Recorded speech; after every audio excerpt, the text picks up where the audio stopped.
21 ते 30 खाली पळाय गेलाय. 38 वाले शेवटचा गट या मैदानातला. 38 वाले गाड्या झुपायला घ्या. 30 पळून आल्यानंतर 38 आत आला पाहिजे. पडदिशी गाड्या झुपायला घ्या. आणि गाड्या सुटला गट क्रमांक या मैदानातला 21 सुटला आणि 21 मध्ये एक बाद झाला. आणि आता इकडे आड्याल दोघांच्यात सुंदर अशी लढत चालवली. परंतु शेवटच्या क्षणाला कोण बाजी मारतोय?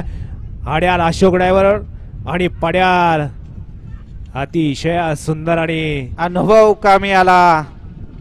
ड्रायव्हरचा हात चलाकीपणा. अशोक ड्रायव्हर वाटार कॉलनीकरांचं निर्विवाद वर्चस्व. गट क्रमांक 21 चा निकाल आणि निकाल. गट क्रमांक 21 चा निकाल आहे. तास क्रमांक 4 वरून धावलेली गाडी. तास क्रमांक 3 वरून धावलेली गाडी. भैरवनाथ प्रसन्न गोट्याभाऊ वाल्लेकर 10 सरकार नसरापूर विहेगर